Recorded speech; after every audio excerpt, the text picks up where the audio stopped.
Alrighty, thoroughbreds. Welcome back to another podcast. We are the Penalty Broncos, the number one Broncos podcast that we listen to. Coming to you with an off-season podcast. Just a little get-together between Ringer and myself here to talk all things Bronco-related, from grassroots all the way up to international level. We're fielding a couple of topics here that was raised on the social medias during the week. The Ashes, the Pacific Cup, concluding on the weekend that was gone before. Thought it was a good time just to sit down. What an off season so far. I think I say this like every year, and I'm like, last off season was quiet. This one's just hectic. But I actually think last season was very quiet for off season scandal sort of standard, and then it's daily at the moment. Just anything can come up, sort of thing. As you can hear or see, we have the front row number 8 Ringer online with us here, coming to us from across this great state. Ringer, mate, how you been? How's the off season been treating you? Britto, so happy to catch up for a stable chat, mate. The news cycle is running hot. There's red line coming out of this bloody off season so far. There's so many topics with all the internationals, the R360 crap that's going on, player movements. It's just, isn't it, food for the soul in this weird period between like the end of the season, and luckily we had some internationals. But we've got this end of the season before we move into the cricket where it actually kicks off. Full time with the proper Ashes this year. But I mean, yeah, can't wait to get into some of these and see what the thoroughbreds come back with. Yeah, we don't know how long this is going to be, thoroughbred, so we apologise if it ends up being a monster, but we're just going to get yarning on a few things. Langers can't be with us. He's currently sleep deprived as fuck. Welcomed a new baby into the world just recently, so he's got his hands Congrats, full. Boy.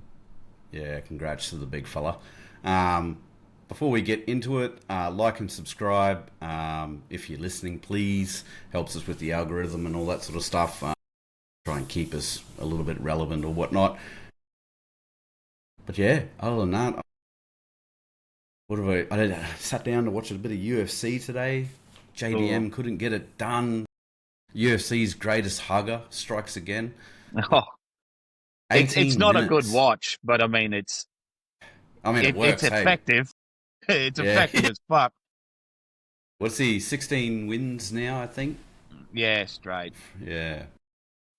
It's a hard watch, but I mean, it's effective, and it's like there's not that much damage. It's just Jack couldn't fucking stand up.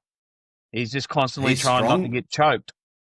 Jack did very well. Strong, but he very Holy well. shit, very yeah. well. Like a lot of people get fucking tapped out in that situation, and he managed not to.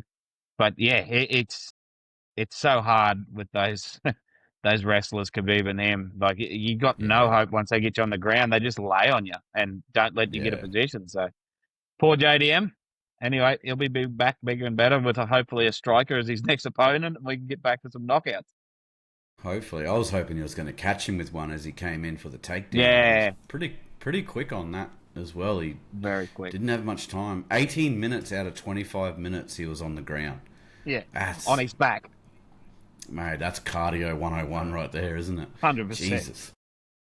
What else? Then I rolled into some homemade rissoles, mate. Oh. Threw them on the Weber with a bit of gravy. So yeah, can't go wrong. I'm quite content, mate. I could easily go to sleep right now, put it that way. Full of rissoles and fucking UFC beers, you're fucking good as gold. I just needed that multi to top it off. That would have just been perfect. I did see someone scored the multi, the UFC multi. They got every winner. So good on them. He only put $1 on it, turned it into 1,400 or something like that. So you'll take it. Good stuff. Every single day. Every single day. All right. We'll kick off with the Ashes.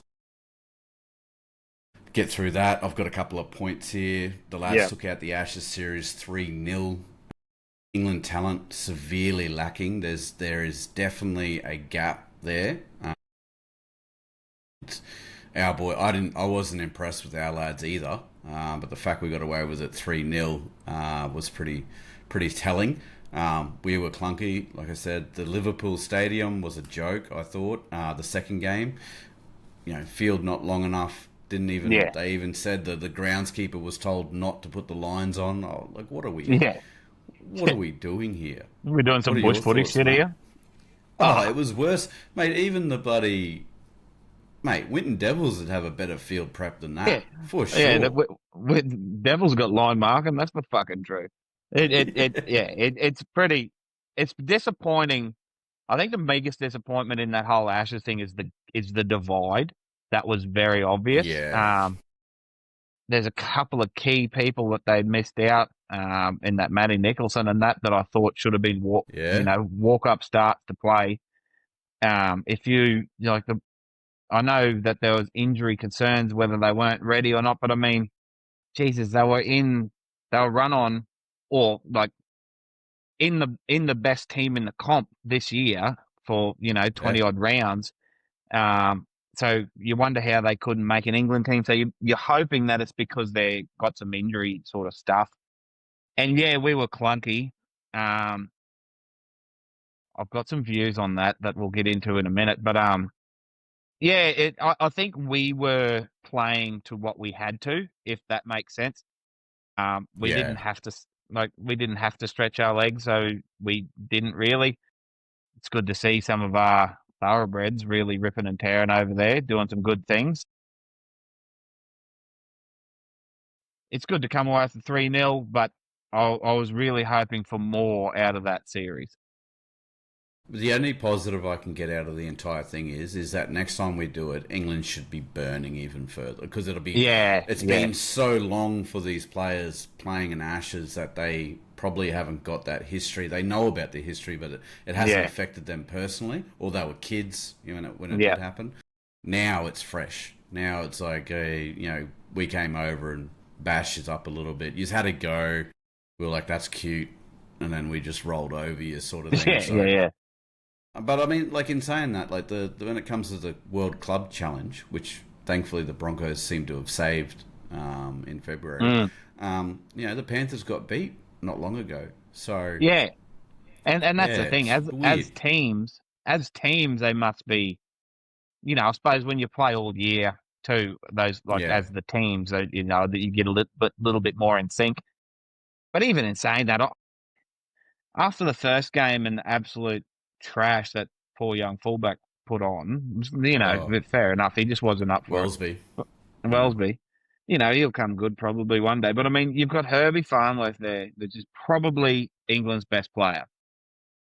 You've got Bremo there that has played centre. Wouldn't you be better off getting the ball in the hands of Herbie more often and playing Oh, him at fullback for game 2 and game 3, just to get him sweeping around, get his hands on the ball because he is a devastating ball runner. Yeah, I don't know, and on our side too, I think the clunkiness really comes, and you hate to say it, but I mean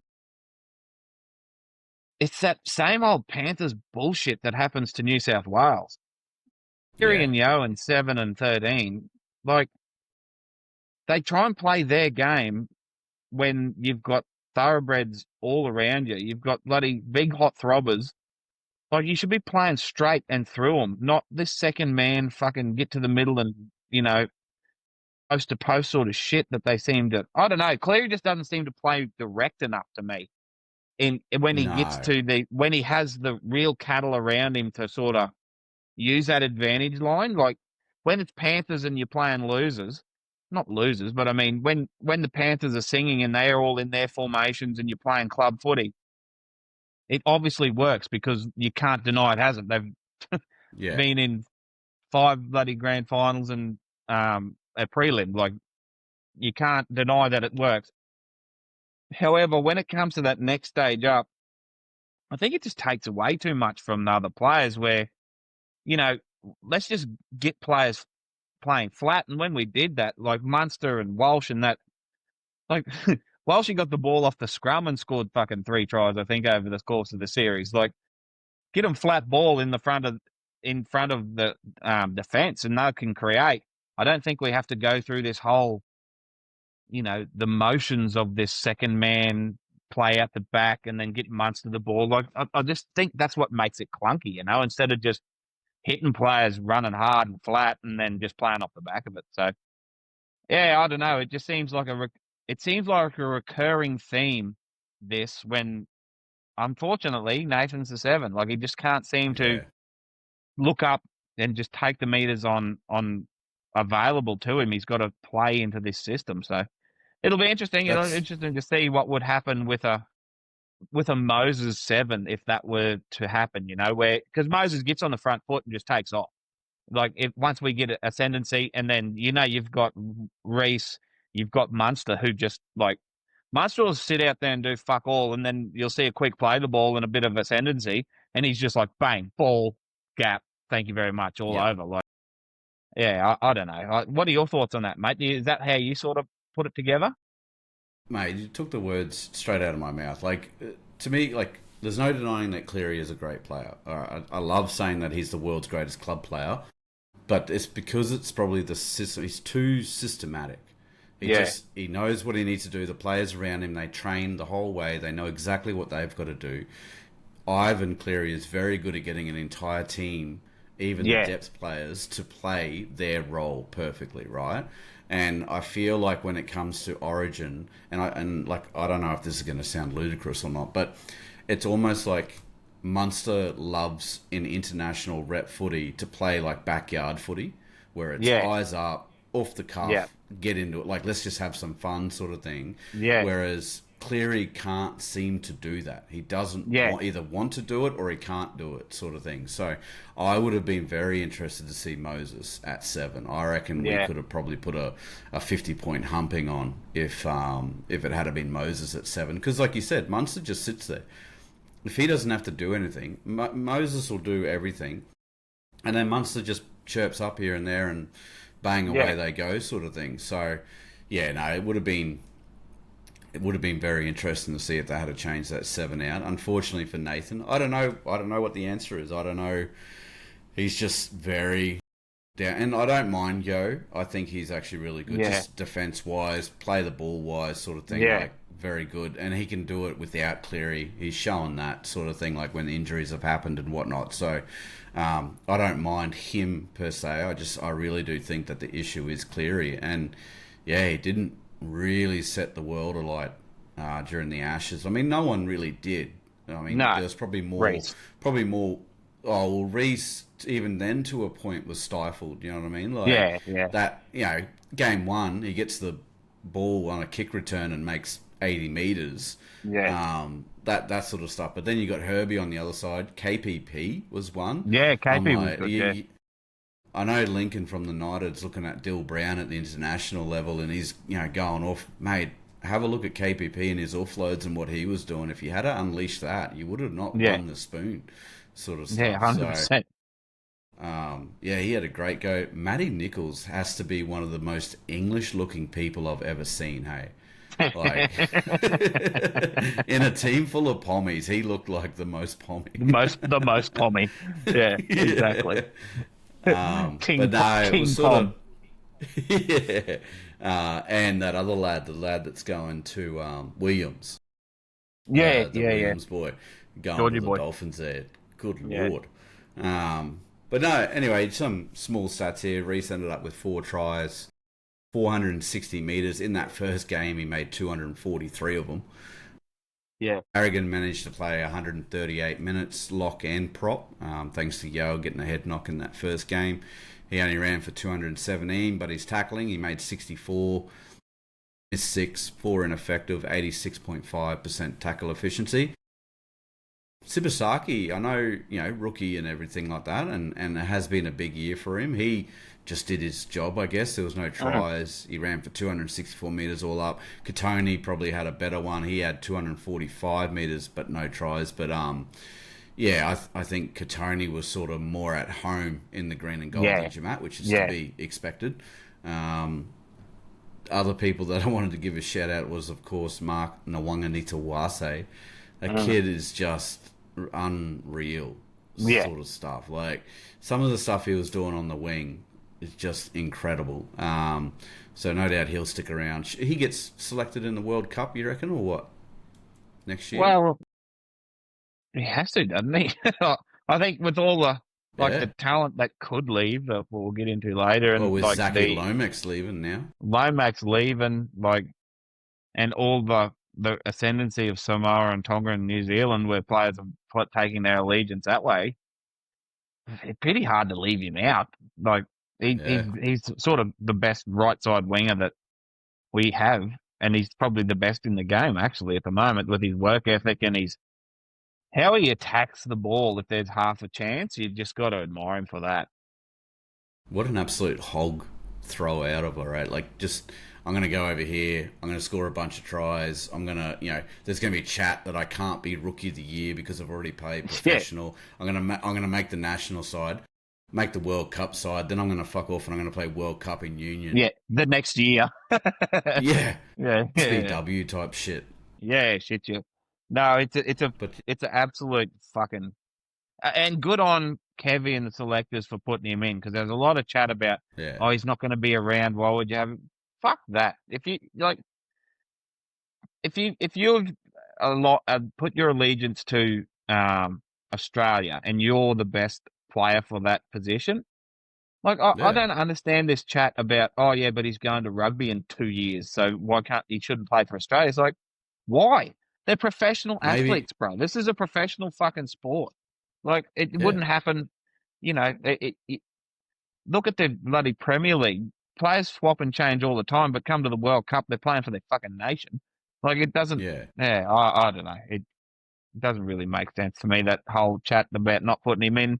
Like if he's the best, that's the whole point. This is your international squad. So Yep.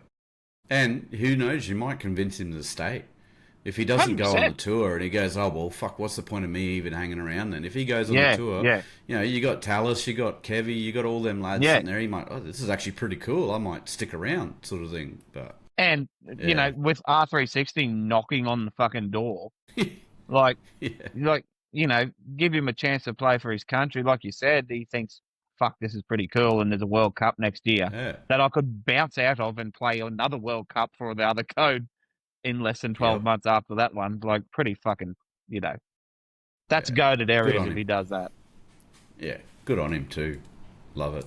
Um, Golden Boot, mate. Who do we have? What's your pick? Well, it's nearly got to be Dylan, doesn't it? Sort of has to be, hasn't it? Oh, I mean, I yeah. hate to say it because he's going to the fucking Knights and um, Lincoln will probably do fucking 3 days worth of fucking content out of it and annoy the shit out of me. But um, it he was outstanding. He really was in this international arena. None of our boys really jumped um, out of the ground to take it. Obviously, none of the Poms. It's like Samoa, the same thing. Like Junior Bolo played probably one game was definitely his best game he's ever played, and he was Yeah. incredible. But for the Yep. full series, and yeah, I think it has to be Dill Brown. Has to be. So The that's only who I'd be one putting my I'd money on. probably The only one I'd probably take it off him would be Payne. Yeah, But yeah, again, like that's depending on what you're looking at. I mean, Dill Brown was probably behind one of the best forward packs currently yeah, in international yeah. rugby league, but he still took advantage of it and he still Had to do killed the it. job. And he done a lot of hard Yeah, work himself. Like he didn't fall yeah, over the line. Like he done a lot of the hard yards, running the ball and getting smoked, and then just chipping away at those yeah, edges until he got a result. But yeah. True that. this whole golden boot bullshit needs to be calendar year from start of the season to end of the season. The best player in that fucking. It's like the Dally M, but you can put anyone Yeah, in it. You know what I mean? Internationally, yeah, because I just think it's weird how you go all year and then the Golden Boot, which comes up as best player in World Rugby League, can go to someone that played 3 good games all year. You know what I mean? It just doesn't yeah, that shit yeah, doesn't yeah, fly. If they said International Player of the Year instead of Golden Boot, 100% all for it. Or if they actually said the Golden Boot now isn't the best player in the game, it is the best player of your internationals. And that'd be Yeah, fine yeah, because, we're comparing it to like Lockie and Andrew Johns and shit like that, who were legitimately the best players in the fucking game on the planet. That's what the Golden Boot used to mean. And then Isaiah Yeo wins it last year. It's like, good player, yeah, great player, probably, going to go down in history. But is he the best player in the fucking game? Probably not. Like, yeah, yeah. so True. that's the sort of thing that I'd like them to clear up because the Golden Boot when we were growing up was like legitimately the best player on the planet.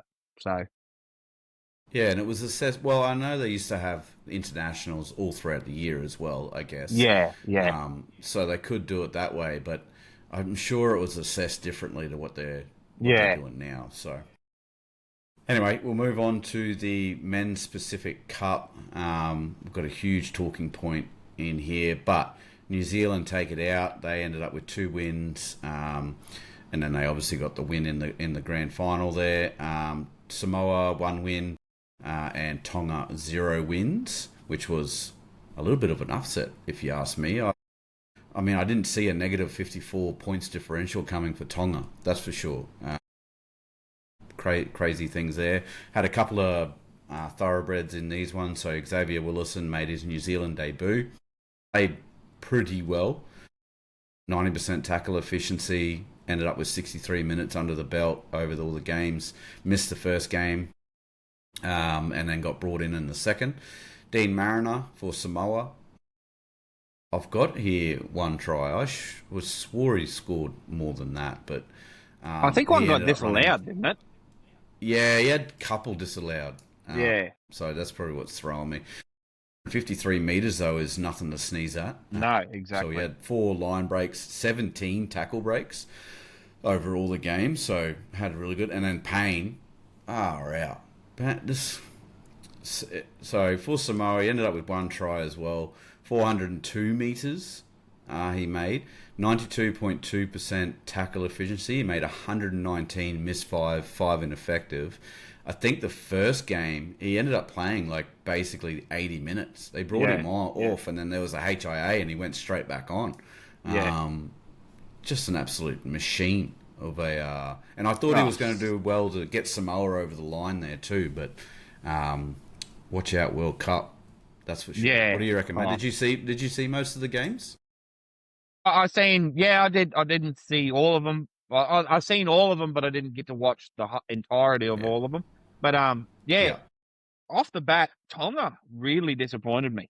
I don't know what Yeah. happened there. They just looked terribly disjointed. They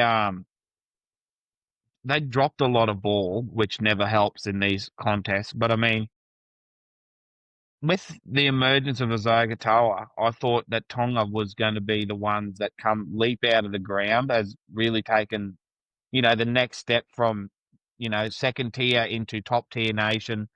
That's going to, no matter who they're playing, they're going to be a fucking handful. But it Yeah. just didn't seem to click. So I was a little bit, I was a bit disappointed with that. Samoa was good. They were very good. Same Yeah. thing though. They were fun to watch. Great to watch. I think the errors of the things that hold all of these, like those 2 teams back, they just they let New Zealand in with like it just the most inopportune times. They just drop the ball when they get into the grind and they'd be 20 out and next thing the ball would spill out because they're trying to get a quick play of the ball or fighting in the ground and just shit like that where you go, like I understand, the urgency of the situation, but ball control in these top tier matches is so much more prominent than it is in clubland because, you've got teams full of superstars that are going to hurt you if you keep Yeah. giving them the pill. So I think that's the thing that everyone has to take out. I thought Dean Mariner could have been probably other than Payne, but I mean, Payne's the best. You nearly got to take Payne out of the situation because he's the best player probably, for Samoa, for Australia, for fucking whoever he wants to play for. Oh, But I mean, other than that, Dean was brilliant. He didn't get Yep. to see too many opportunities, but when they got him ball with a bit of space, he fucking he hit the line hard and hit gaps and used his electric footwork. I thought Dean enjoyed that enjoyed that international sort of role, and I think he's sort of got his spot now forever until he doesn't want it. Um, Big X, love to see Big X. He's going to take so much out of that being in a camp with Fish and Yep. put all those guns in that half an hour in that front row. Now he'll walk into a Maori All Stars with the same players again. It's good. It'll be great for him. I'm pretty sure too. Yeah. Yeah, I think it was a lot more. What's the word? A lot more like a better grade of competition than we've seen in the Ashes. That's for true. It's a lot better football played. I know it's not fucking -7 and wet and bullshit like England weather, but I mean, it seemed to be a lot more consistently better football. That's for true. On that, what worried me is how well they all did gel. And I don't Yeah, think we win a game if we go into that competition. I think we were pretty lucky, to be honest. And I think Kevin, as a coach, was lucky that we had an Ashes tour instead of the Pacific Nations. Yeah, I don't think we. I think we get dusted by Samoa and New Zealand if we played the way that we wanted. We played in England. yeah, and I agree with that to an extent. As that if we took the team that was in England and put them in that exact same thing, I think though it's much like the Broncos during the year. Like we got pumped by the Dragons and the fucking Rabbitohs. Like, but And Manly. like and Manly, and we got pumped by Manly. But like I think you like the team plays who's in front of them. Like Yeah. when I think the more pressure that gets put on them, the better that those systems that they have instilled in like a Cleary and a Yao and all that. I think the better that sort of works when the opposition is better. I don't know. It would be fucking interesting to see because you almost want a New Zealand Australia game at the end, like the Ashes winner and the Pacific, just to gauge what the fuck's going on. Because, like you said, if you look at both sets of games, you go, well, New Zealand put 40 on us the way we played Yeah. over there. But is that the Yeah. reality when we play? If we were to play New Zealand at Suncorp, you know what I mean? It Yeah. just Fair. Yeah. Yeah. it's interesting to see because you got Harry, Munster, Walsh, Cleary, Yo, Carrick. Like you can't you can't be play shit with that many players. So I'm hesitant to say that we get pumped just because I think with the upgrade of opposition, the team lifts and those systems go better. But yeah, in saying that, if the systems don't get better, we get fucking Yeah. hammered by New Zealand. Like Yeah. that forward pack runs clean the fuck over us. So yeah, it is going to be extremely interesting if they talk about this World Cup coming up next year, how that's all going to play out. That's going to be hella interesting, especially how the pools work out. I'd hate to be in a pool if the draw comes out and we're in a pool with like fucking Tonga and New Zealand or something like that. Fuck that. Do we know when that kicks off? Do you know how long we get between regular season and World Cup? Well, it can't be long, can it? Like No, it can't be. it physically can't be. Like just like time constraint wise, I'd reckon it'd have to start in like end of October and then run through and Yeah. finish like now. So 3rd of August. Oh no, that's don't mind me. I'm just trying to read yeah, quickly off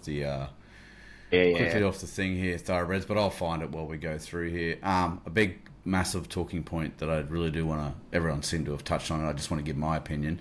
The Eli Katoa incident that happened, mate. In my opinion, somebody has to lose their medical license, or if it's that drastic. Like if that's the person that's assessing it, I am. It makes my blood boil watching them come out. Oh, we didn't see the hit. Nobody showed us the footage. What are you talking about? Like, It's your where are fucking you job. then? Like, if you're not on the field and you're not looking, I don't. It just blows my mind that that was allowed to happen, and the fact that he went out and got two more head knocks, and like we may have seen Eli Katoa play his last game. Like, let's not Yep. sugarcoat it anywhere here. We're looking at Tamari Martin. Same sort of, not the same sort of contact, but he had the same kind of Yeah. issue going on. He was rubbed out for quite a few years. Luckily, he come back and he's going all right. But then you go the other way. You had Corey at the Raiders had a seizure on the field. He's gone. He's a legal liability. If he gets another head knock, who knows what's going to happen? Yeah. From what I've read with Corey, he can play. He's cleared to play, but the Raiders refuse to play him. So he's actually going to move on and try and get a contract somewhere else. Yeah. But Yeah. who knows if anyone would sign him, sort of thing. So 100%. Yeah. Yeah. just yeah, what's your thoughts on it, mate? Because it is a complete and utter failure in my books. Yeah. It is, and it's a terrible, like, of all the, what annoys me the most about it is that the teams that pull players off for a fucking innocuous bump 3 plays ago to get a fucking cheap bloody interchange Yeah, into what happened to Eli Katoa just makes it seem very bush fucking league to me. How that yeah, situation all come out, and like you said, I agree. Someone's heads have to roll there somewhere, has to. because the NRL can't fucking stand for this shit if they're going to be serious about this HIA. Because otherwise, we won't have a fucking game.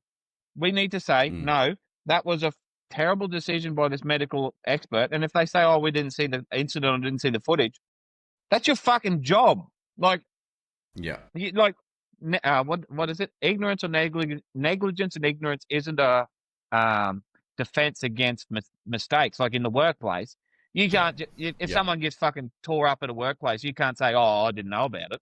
That's your fucking job to yeah, know about it. Like, so yeah, I think, yeah, like, they've got a mate, and it's unfortunate for whoever they do get, but I mean, someone's got to be thrown out, made a big fucking deal of, to say, no, we're not going to fuck around with this, because it's a terrible look.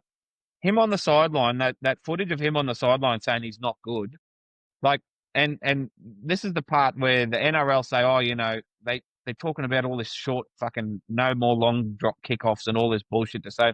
All that's bullshit. That's the game of rugby league. But as a parent, and you've got kids coming into this, it's that negligent side of when something happens. That's the thing I'm worried about. I'm not worried about the kids going out there and, getting a head knock because they went in for a tackle and got their head in the wrong position. mm, I'm worried about how they're looked after that happens. So I think yeah, that's what the NRL really need to dial in on and say, no, there's we have our procedures and they weren't met, and this is what the consequences of that are. You no longer have a medical contract with NRL, and you won't have one for yeah, 5 years or some bullshit, whatever they come yeah, up with. But they need to make an example of it, because it's not fucking good enough that the best second rower in our comp got thrown out there to the Wolves when he was not fit to play. So, yeah, I think yeah, it's a 100%. terrible mismanagement. I think as well, and looking from a PVL standpoint, right? They've been going through doing rule change after rule change, getting Yeah, absolutely crucified in the media, in the public, everything. Oh, the game's gone soft. What are you doing all this for? They're a bunch of pansies now. It's made it yeah, too easy, and then that happens. And then all of us go, well, that's clearly wrong. That's why we have yeah, these yeah, rules in here.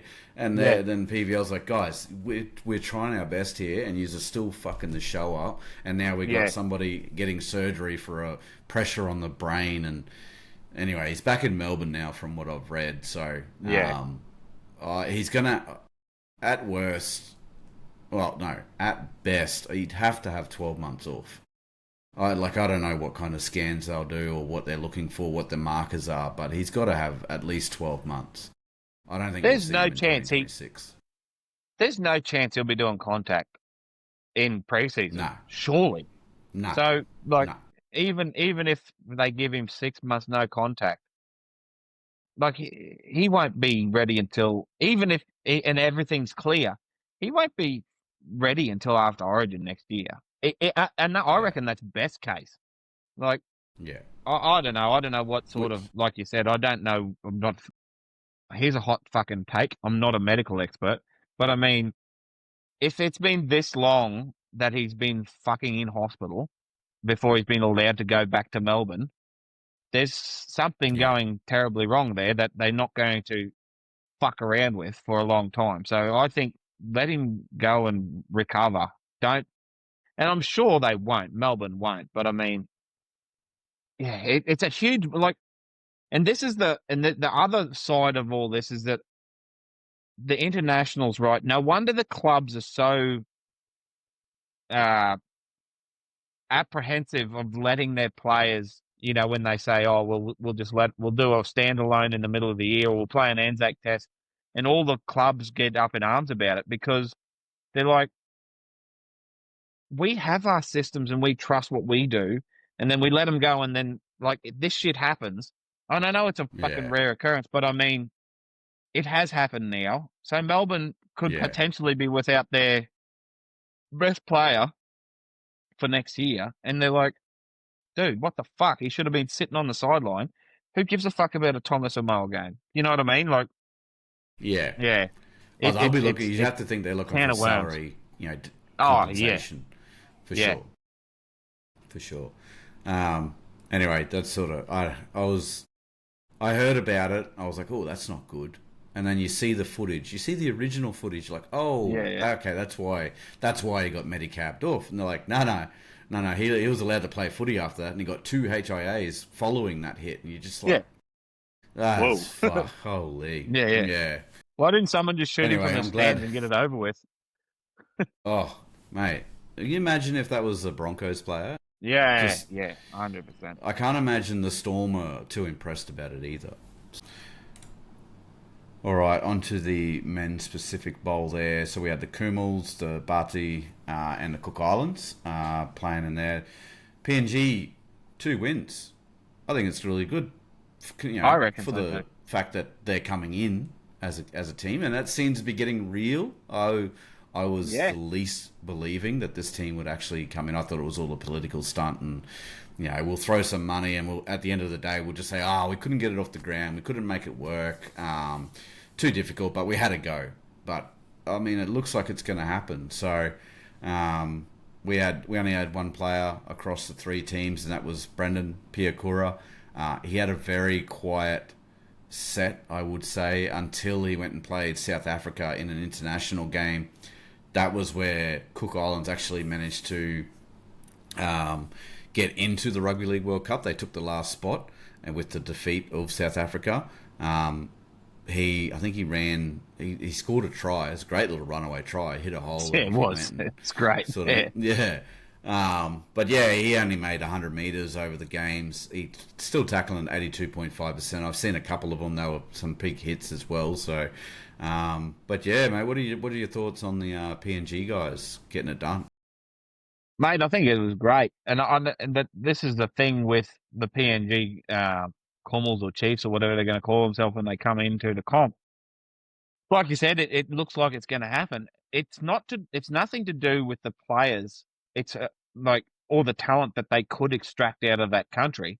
It's all the Yeah, political and bullshit that goes with yeah, like a country like that. That we, and if the worst, if the best thing that comes out of it is that we help stabilize that country enough to get around this for 4 or 5 years, yeah, but like to get those systems in place, because it's like $600 million up there is gonna, everyone's taken all their gold and whatever else off them for nothing. But I mean, if we can create something where there's, because it's not just going to be the players, there's going to be pathways, there's going to be coaches, there's going to be a whole apparatus built around this thing, and if that gives the country a boost in saying,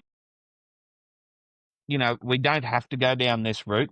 If you work hard, you can get into the chief sort of um, aura, into the limelight somehow, as a supporting role, as an executive, as whatever.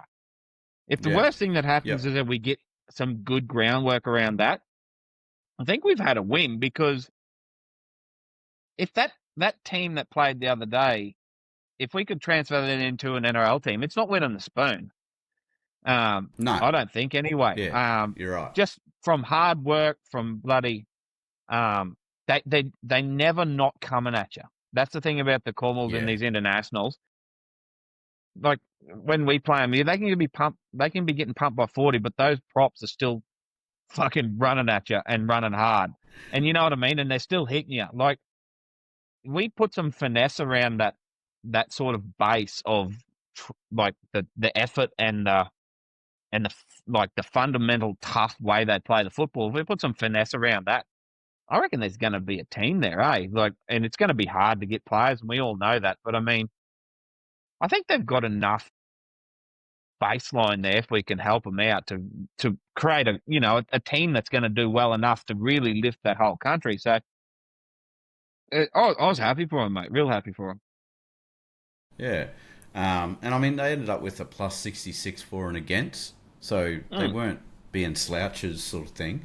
I did find as well, October 2026 is when they're looking at the rugby league kicking off for the World Cup. That is not a long turnaround between the grand final and a World Cup. So it'll be very interesting to see the pools and the draw when it does. Queensland country back got any games, mate? I hope so. They surely. All right, we'll move on to the Women's Pacific Cup. Now, this has got me up and about for the 2026 NRLW. Australia ended up with 2 wins. They had a plus 66 for and against, and they went on to beat the Ferns as well. New Zealand had 1 win, a negative for and against, and then Samoa had some tough showings, but ended up with a negative 62 for and against, but there was some standout players that we'll get to. I want to shoot straight from the hip, mate. Southwell and Robinson. Holy shit. Holy shit. Dally M, put them in for the Dally M's already, and record tries. Those cross kicks, the fact that it was just on a dime from Southwell, Julia's probably like, this is amazing. Like, I've never had this before. I know, Brigginshaw's got a boot on her. Broughton was okay, but Southwell is just mwah. That's frightening. What's your thoughts, mate? It's a scary proposition. Like, and I know we're losing some key players across in the Bronx, but Jesse Southwell coming in and Julia scoring those 2 absolute bell ringers off a kick. And like they were good tries in the NRL world. They're not just good NRLW tries. They are just great tries. So I think we can, like you said, like in the Dally M's, we're going to have try assists, probably most tries, and probably try of the year. All probably sorted out between those 2 if that stuff sort of keeps up. Dominant as the ladies should be when we have a competition, and we've kicked it off, and the Australian women should be doing this, I suppose. But there were some glimpses from New Zealand that there's a team there. I think with another couple of years, especially with the Warriors coming into the comp, I reckon there's definitely a team there that's going to be a lot more competitive in the coming years. But mate, there was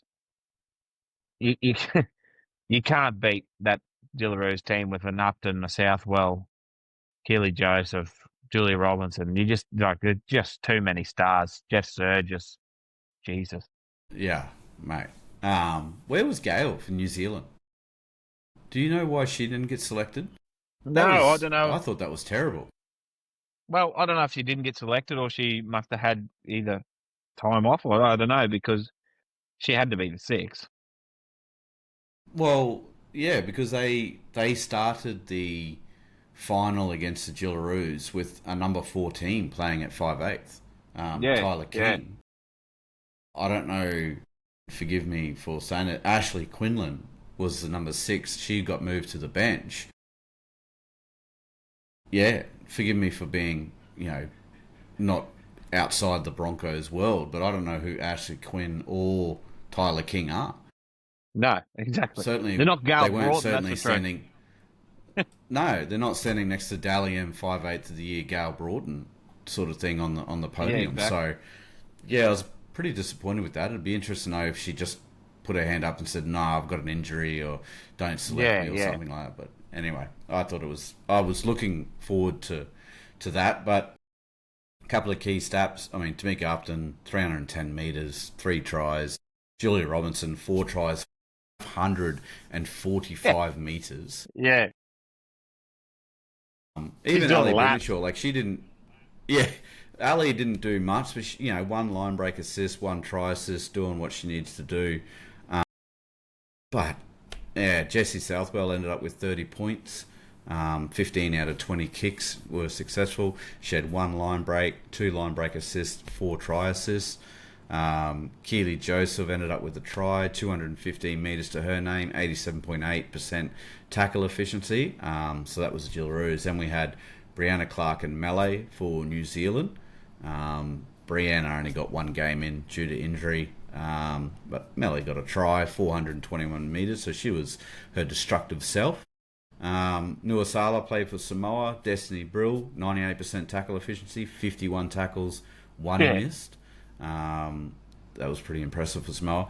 Shalom Sosa, taking the absolute piss at international level. Yeah. 25 tackle breaks, 338 metres and a try just to top it off. So crazy, crazy stuff coming out of Shalom there.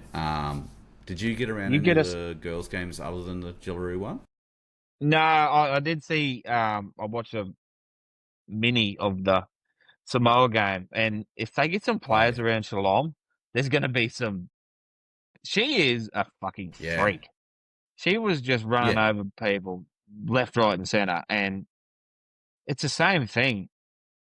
Being with the women's game being a quite short season as we see it at the moment, these couple of extra games for someone like Shalom Suasu, who's so young, in coming into first grade and getting a couple more games under her belt, it's only yeah, saying to me yeah. that if she's not starting for the Broncos next year, there's fucking rocks in someone's head.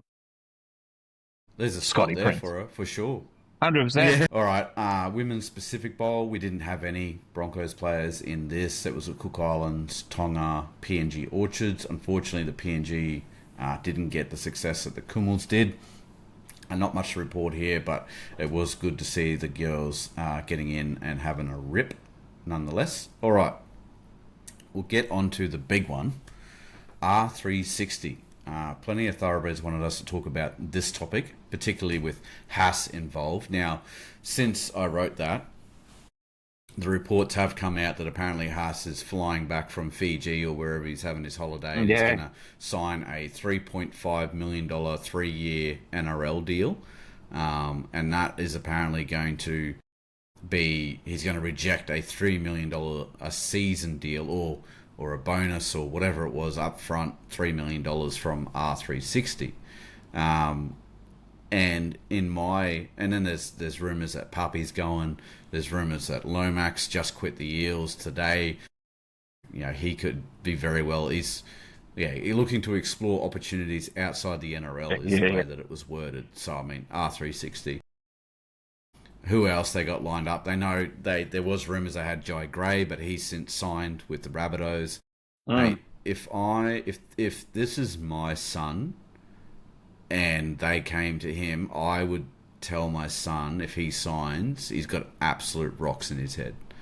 Um, I like it is the chicken before the egg sort of stuff. Yeah. They need marquee players to get the funding from their stakeholders. The stakeholders want to see, well, do you have the cattle? I'm not going to hand over my Mm. Mm. money if you don't have any players. Like if you've got bush footy players that because you can't sign any marquee guys, I'm not going to give you, $300 million or whatever it is that you need. So it is that, but it's just I know the same lawyer that got Live Golf off the ground is working behind the scenes with this one, but I would just let them run it out a season, and they're always going to want players, I guess. Yeah. Especially if they've already poached, or starting to try to poach you now, then they'll come back. Mm. And so yeah, I would just honestly, Payne could probably make, I don't know, he could run out in the first round next year, do a Jared Yowie and fuck his ankle and never play again, and sure, but uh, he'd be a living legend in Brisbane if he just did a one club player, got us maybe. I mean, he already could if he retired Yeah. tomorrow. Everyone would know him, but he'd go down like Webke or Tallis or one of them sort of things. So, but yeah, I'd see in the long run that Payne could make a lot more money here potentially. Um, but yeah, what's your thoughts, mate? Yeah. Oh, really happy to see those unconfirmed little slips that come through Yeah, today that he's talking about staying. But yeah, like you said, mate, it's a strange strategy that this whole R360 thing's going down. Like they're throwing all the money in the air, which is great. But you know, you wouldn't you reckon that if they just got a couple of like retiring players, a few fringes, couple of big names, sort of like the Big Bash did when it first sort of kicked off. Like Andrew Johns went and played in the mm. fucking for Sydney Thunder Yeah, or whoever it was that's right. at the time when they kicked T20 off, right? Get the concept out there, and then if people get some eyes on it, then you go for the big dogs. I think it's pretty wild how they're going for all these big dogs without any structure about what the fucking competition looks like, how they're gonna run it all, if it's even funded. Like that's wild to me. But anyway, like you said though, Payne's won a comp. He's been the best Bronco for 6 years. If he hasn't got a 40-year job in Brisbane somehow already as the best Yeah, prop that's ever walked on the fucking field, like, yes, they're talking about 3 million Australian per season for the R360, but he's potentially got like $750,000 a year for the rest of his fucking life in yeah, in third parties, in sponsorships, in work, in whatever consultancy, prop fucking consultancy, whatever he wants to do. Like I think it'd be wild for him to, and that's a very selfish thing for me to say because I know what sort of he's what to look after in his home life. But I mean, it just seems like you could long term your way into a lot better life than jumping on something that could fall over in 3 years and yeah. then what? You know what I mean? Like you like you might make 6-8 million in that 3 or 4 years, but then do you come back with the same conditioning? Do you have to? Yeah, I don't know. I think it's a big gamble. I think it's a big gamble for any player to pull it on. But good on them if they get the bank and they go and have a fucking run around and play some losers and become an international superstar in that rugby game. But Jesus, it's a big leap to go first. Yeah, I tell you what, it's. I don't want to. Like, I don't know the guy, but it stinks of a Zachy Lomax. Like, it seems just right up his alley, sort of Yeah, thing. 100%. Um, Yeah. so we'll see. But then, so I've got another opinion as well on the opposite side. The stance that the Rugby League NRL has come out and done, this whole 10-year ban thing, that's absolute horseshit as well. Like, I know that yes, you've paid for the talent to come through the grades and all that stuff, but if we lose a Pappy, a Lomax, a Haas, a Jai Gray, or whatever, Yeah. right? Let's just say that we RTS. Yeah. lose, yeah, let's say we lose 15 players. You're telling me that we can't replace those 15 players with superstars that are yet to be unearthed? Like, Yeah. we didn't know who Jai Gray was before the start of this season, and Yeah. now Yeah. he's on Exactly. everyone's lips. Like, there'll be a young lad sitting in the wings waiting for his opportunity. Those players move on. There's his opportunity. He goes and makes a break. Maybe it's the next Cam Smith. Like, yeah, I don't think you need to do 10-year bans. No Well, they've one's already growing pretty up much thinking, admitted oh, that. I wish. Yeah. Yeah, yeah. They've already pretty much It's admitted that it falls abs- over in court anyway.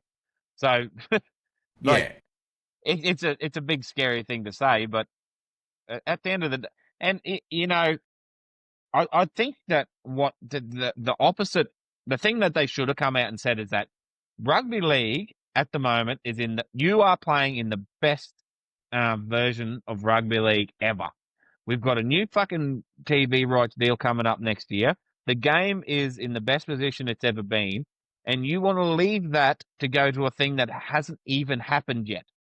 to go play Yeah. with losers in a like not losers, but you know what I mean. Like you're going to be in a competition that even though it might be a splash in the pan, it might be like the second half of Happy Gilmore 2.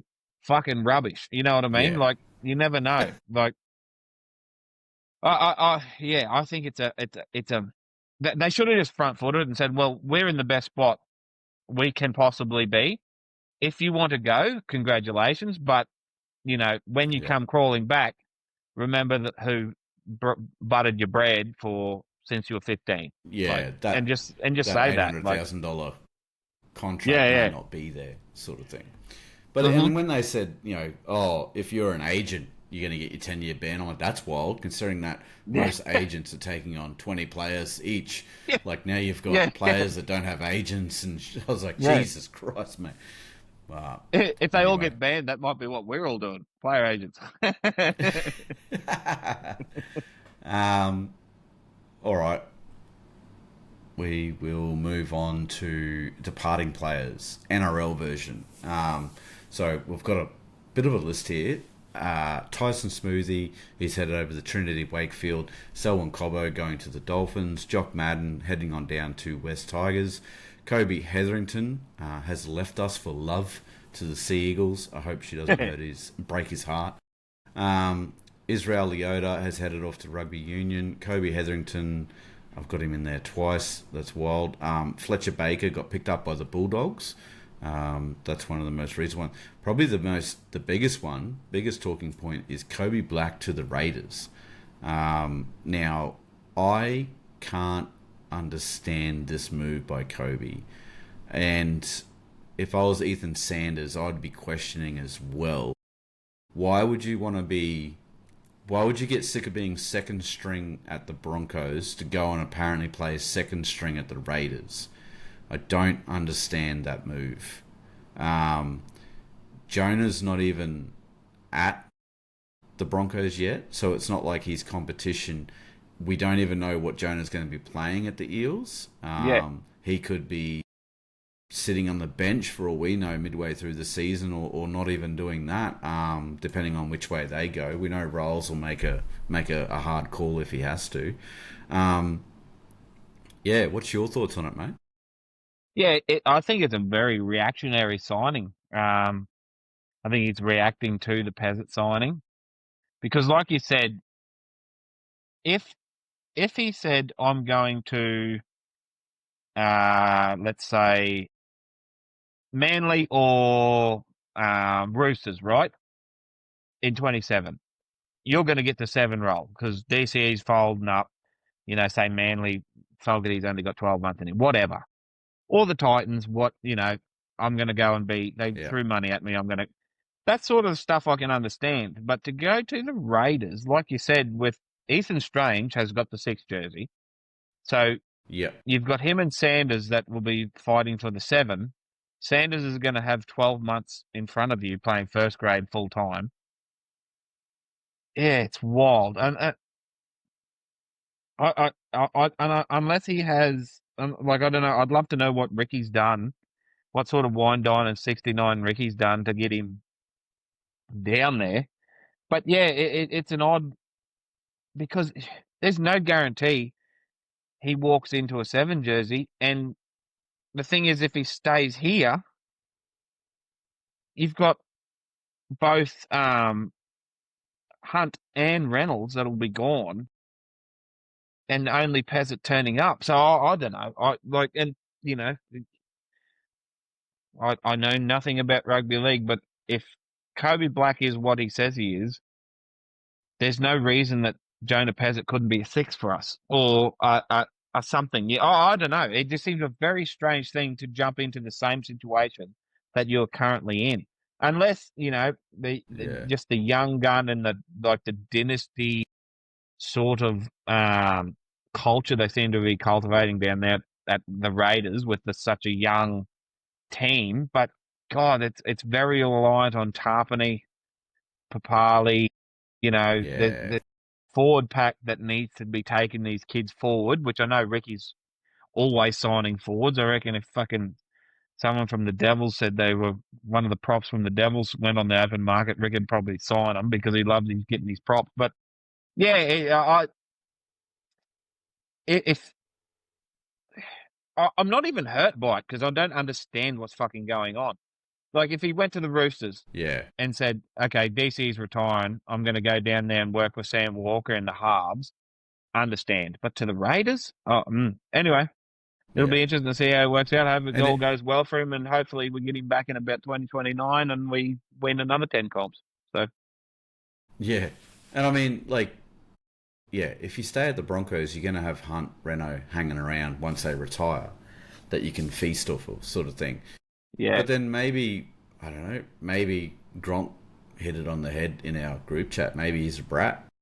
Just throwing yeah, that out there. Maybe Madge yeah. doesn't like what he sees and he's just had the hard word with him and said, mate, you need to play like this season or have change your attitude to this, and he hasn't done it, and Madge's like, well, off you go. Fuck off. We'll sign And Jonah and you can leave. I heard that on the bloke potty too, where there's there's three stories with all of these. There's one side, the other side, and the truth. Um, like Beak said, maybe it could be either party just not happy with it. Like Kobe Black could just went, Yeah. well, fuck you. You signed Jonah Peasant. I want to go and have an opportunity somewhere else. Fine. And it could be Madge went, mate, I don't think you're it. Like, I don't think you're as the be all and end all. And maybe he is a bit of a fucking cocky asshole. But I don't know. It does seem like an odd one that the Broncos are signing outside players and not fostering this talent within the ranks. I Mm. if Madge didn't do what he did this year, I would be fucking ropeable. Like if we were in the 8 and we got knocked Yeah. out in week Hey. 1 of the finals, Yep. like and I'm serious. And this was it. Like if we were mid-season Madge when all the shit was going around and we lost him and we come fucking 7th and we got knocked out in the first week, I'd be like, this is fucked.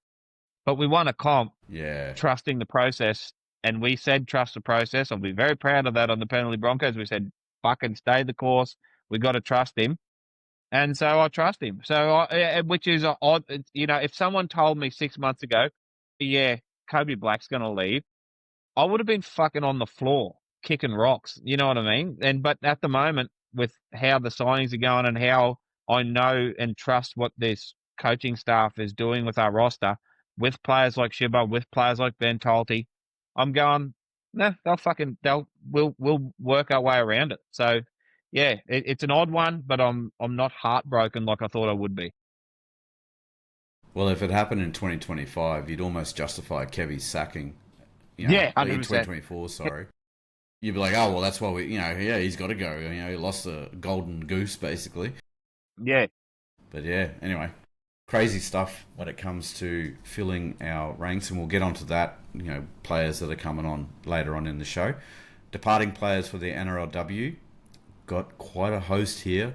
Everyone who's saying that the NRL is one-sided, NRLW, sorry, is a lopsided competition can go jump off a cliff as far as I'm concerned, because we've lost Gail Broughton to the Warriors. Keely Joseph's heading to the Eels. She's another one that's leaving for love. Getting married at the end of 2026 there, and apparently that was a huge decision to her walking away. Malay Hafunga has gone to the Warriors. Aneta Claudia Nuasala headed to the Warriors. Montoya Hudson off to the Dragons. Lavinia Gould has gone. I'm not sure where Lavinia has headed to. And Shaylee Joseph, I would guess, following Keely to the Eels. But that's just a guess. I haven't got any of that confirmed. Warriors should be a hard task next year. Yeah. Looking over our shoulder at the Warriors. But yeah, what have we? 1, 2, 3, 4. 4 of our starting players, you would say, are gone, and then we've lost a little bit of depth there. Montoya was supposed to be a pretty good depth signing, up and coming. I'm glad that Skylar Adams isn't on that list, that's for sure. She's touted to be pretty good, and it's good to see that if she does stick around, I believe she's got a club option for next year. If she does stick around, she'll be learning off of Jessie as well in that thing. So good stuff there. Any chat from you, mate, about the NRLW departing players? I know you're Pretty Yeah. heartbroken that Keely's headed off. Oh, I know. I'll still be following Keely closely at the heels. He's my favourite NRLW player. But yeah, like you said, mate, all the rubbish about you get it's a lopsided comp because you get Jesse Southwell. We've lost 4 internationals from our starting Mm, team. Like you know, I understand that, but winners win. But this is what happens. Like this is what it's cost us to get Jesse Southwell, obviously, and there's going to be yeah, other signings after November that come out on the off season, no doubt. So I think people that jump up and down about us getting Jesse Southwell, they they either fringe watchers or they don't really pay attention because to lose 4 internationals from your starting side, like calm down a little bit. yeah. Yeah, that's it. One of them was a Dally M. They're all premiership winners now. Yeah, It's a big, well, 2 Dally it's a M's, big didn't there? ask to Did keep Melee everyone get? together. Yeah, Melee didn't Melee, get yeah. centre, did she? Sorry, Yeah, apologies. So, but yeah. Anyway, it'll be interesting to see how we fill out the roster there leading into next year. Recruitment wise, Grant Anderson comes from the Storm, Tom Duffy from the Cowboys, and Oblex Toa and Jonah Peasant we get in 2027. But Oblex, I am looking forward. Do you bro. remember that little cartoon? Do you remember the cartoon Asterix and Oblex Yeah. back in the day? Yeah, that every time I hear his name, I just think of Oblex. It's just this kid that can just smash mountains or whatever. That's all I can see. So I'm looking forward to seeing him, and the fact that he stood up to Spencer Lenu in that game at Suncorp has got me interested. He might be the firebrand that we need coming off the bench, sort of thing. So, Tom Duffy, great depth. Grant Anderson, I still don't know where he fits in all this. I understand. I don't think he had a full time spot locked down at the Storm, so maybe it was just an opportunity come back either back home or something like that and be with the Broncos. I don't know, but see how he goes in the off season and see what lines up. I mean, we lost. Jesse Arthurs was a sure thing at the beginning of the year, and no one's even mentioned that he was 18th man for the grand final. Like there was just Yeah, it's just yeah. a nothing. He's sort of fallen off a cliff. So we'll see what happens in the off season there, mate. What are your thoughts on the recruitment? Yeah, I think the Anderson one would have been a reactionary sign, not reactionary, but it would have been a signing when we lost Selwyn, thinking that we're going to need more depth in the outside backs. But Jesus, and we did. Maybe they knew that Israel Leota was leaving to Union, so Mm, you know we do have Jesse Arthurs as if someone gets hurt, but then we like maybe there's a gap behind Jesse that there might be a big gap between the next man up for NRL standard, where if we do lose a Reese or we do lose a Mariner or someone, if we lose 2, we might be in a big hole. So, and I personally yeah. like the Grant Anderson signing. He has an absolute fucking crack every time he puts on a jersey. I rate him. Mm, So, and like he's not a world beater. He's not gonna, he's not like he's not a Mariner with his athleticism or speed or whatnot. But he's a fucking doer and he has a crack. So I like the signing. Tom Duffy the same. I think a bit of tutelage under Hunt and Renault is only going to do good things for him at the moment. Like Tommy Dearden's a fucking great player, but he hasn't really got a seasoned half up there to sort of learn the intricacies of the game. So I think he's going to be great for him doing a preseason with the 2 old heads down there, and then Ezra throwing a bit of flair into him, Reese Walsh. But yeah, funny enough, they're 2 very good signings, but the one I am most excited for is Oblex Toa. Like he has the potential if he's got that ethic that obviously someone's identified in him to sign him for the first place, and we've got to trust our recruitment the way that they've done this year. Like he's a real red hot chance to just fall into that Kobe Hetherington role, and be the Yeah. one that when Payne and Corey Jensen come off to go on and Paddy goes up front, just to be that dog in the middle that tackles everything that moves. Because it'll be interesting to see what they do with Ben Tolte on the off season, body shape wise. We've said this all season. Are they going to trim him down and try and turn him into a Kobe, or are they going to keep him a big thick boy and just keep him as a Corey Jensen replacement? Just go like for like. And so that leaves us with Willison and a Bentakura. So do we need a more mobile sort of a player in that rotation on the bench to take that middle role to sort of tighten up that middle? So I think there's a red hot chance all this could be in the 17 starting, 17 I kicking reckon. off next year Yep. as a like for like replacement for Kobe. And with that little bit of dog and a little bit of cunt in him, I'm here for it, eh? I'm fucking really here for it. So, I've and got same he thing. played. Yeah, go. Sorry, mate. Um, he played 9 games for the Dolphins. He ended up with 92.86 tackle efficiency, Yeah, perfect. and an average run meters of 70. Off the bench, not bad. Yeah, shit, yeah. And just an athletic goer. And when you lose like someone like Kobe, which is a fucking big loss, like everyone remembers Reese's try in the grand final, but the reason he got that was from an absolute gun run by Kobe to get through the line, hit his front, stand up and play that ball extremely quickly with no markers, and that's what got Reese that opportunity. So it's a big loss, but I'm excited for someone like Olbex to get an opportunity because I think he could be that bit of fire and just the depth that gives us during the season because we're going to have, it's going to be a nearly full book of representative players in Origin, nearly coast to coast, whoever's eligible. So, yeah, we're going to need all the power we can get. And having like someone like Fletcher Baker, Jack Goz, Orblex, Bentakura, all fighting for a couple of starting positions can only mean good things for us coming into those like middle periods of a long season. Yeah, that's it. Onto the NRLW there, and we've got Jessie Southwell. She's obviously come up from the Knights there, playing halfback. Lillian Yarrow from the Cowboys played lock up here.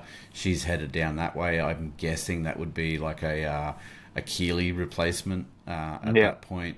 So then you're looking at maybe Shalom moves into the prop. I don't know. Is yeah, she too yeah, small for a prop? Or I mean, she doesn't matter where she plays. She breaks tackles. So, yeah. be interesting to see how we do roll out. But yeah, what are your thoughts there, mate? Obviously, Southwell a massive in for us.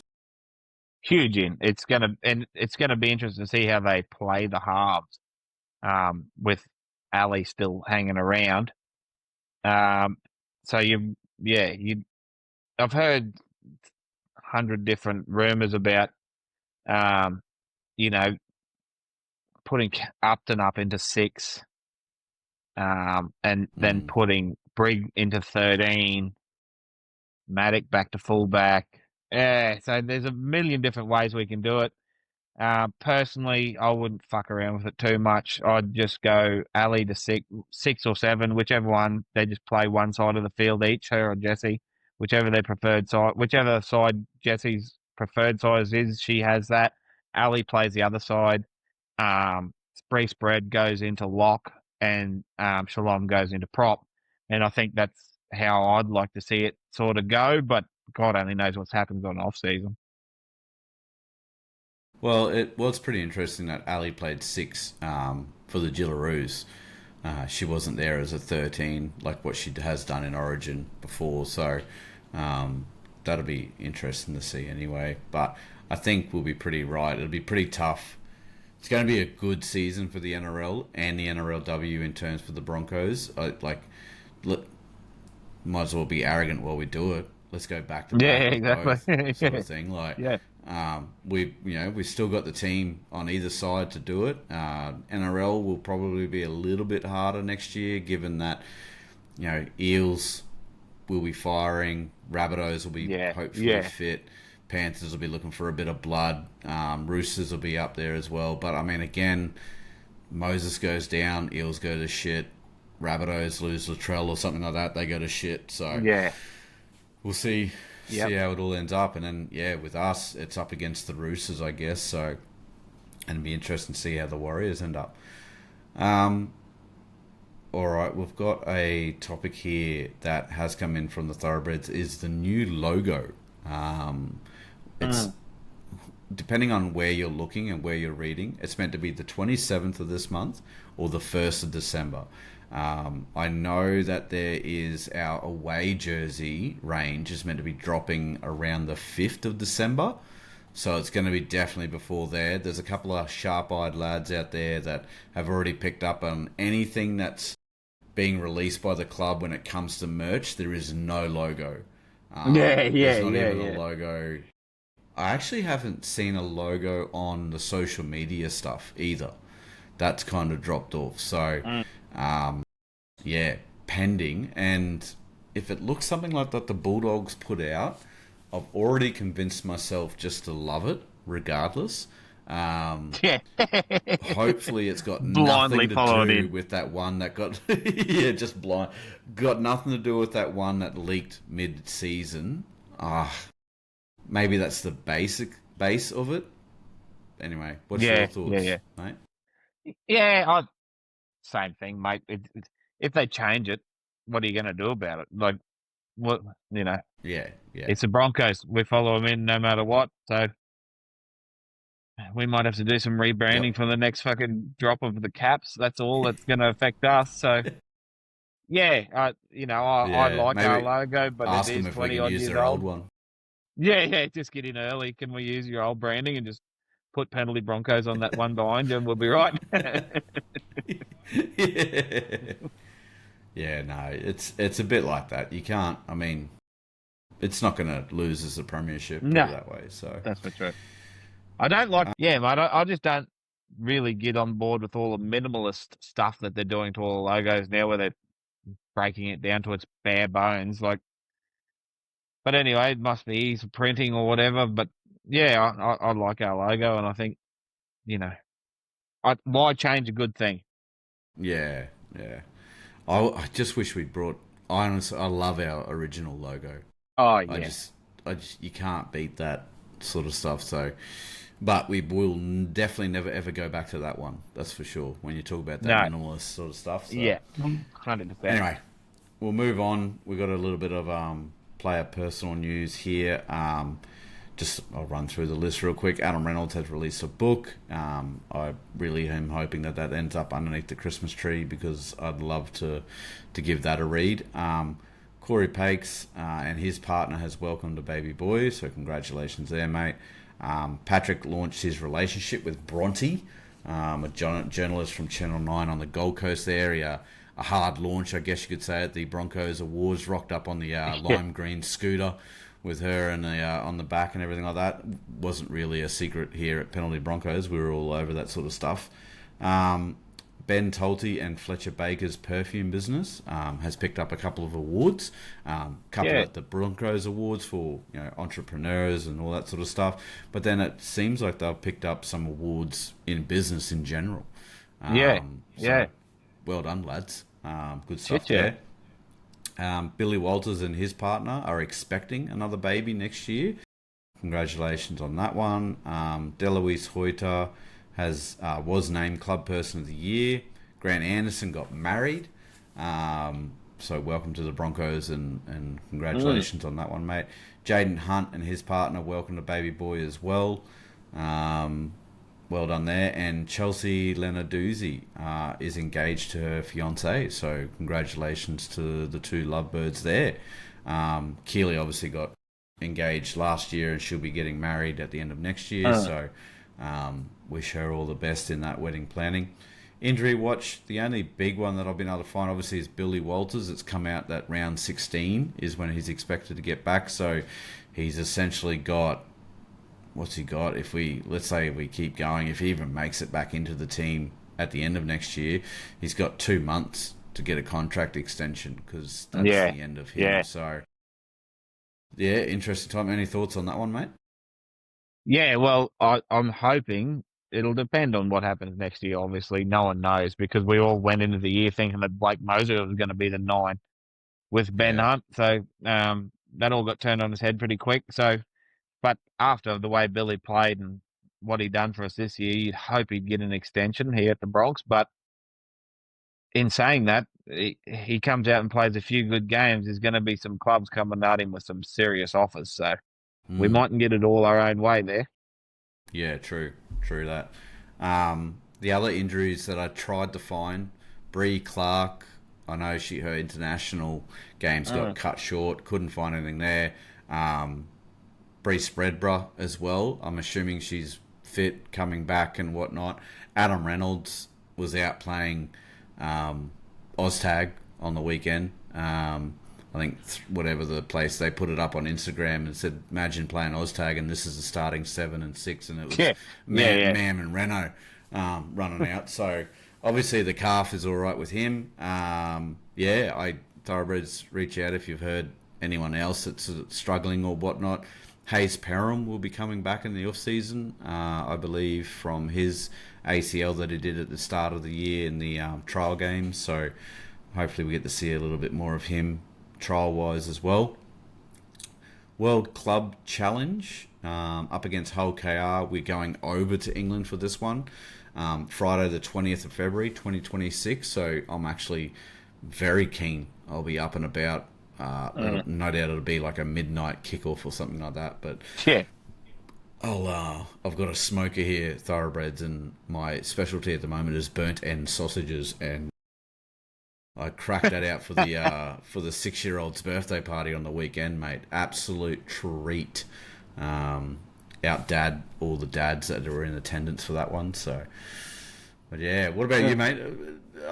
You enjoy the World Club Challenge, don't you? I've always been a fan of it. Yeah, I reckon it's a great sort of competition, mate. Just as Yeah, yeah, you can be the best team in the world in the Panthers and still get touched up in the World Club yeah, Challenge. So it just adds that. Yeah, it's just a completely different kettle of fish. Like we say, we yep, went over and give England a towel up with a pretty poor performance. But you come to these club games and it's just different football, different conditions. Yeah, so I'll be interested to see what we do. It's a good hit out for us, I suppose. 20th of February, we get a game of rugby league just mm. before Vegas, so pretty happy with that. Uh, yeah, Broncos 13 plus probably be on the cards. Try and put that on as soon as the market's open, I'd reckon. Means the thoroughbreds get more of us next year too, because we'll be starting up a little bit Yes. earlier. Shit, yeah. So that'll be good. I was going to say something about it. Oh, England, please make sure it's played on a proper rugby league pitch. Yeah. At least That'd be mark the handy. lines out. That'd be a good Yeah, start. yeah. So we don't have to do a video replay to see if someone kicked a fucking 40-20. What a bunch of fucking muppets that was. Righto, let's move on to the future 2026 campaign.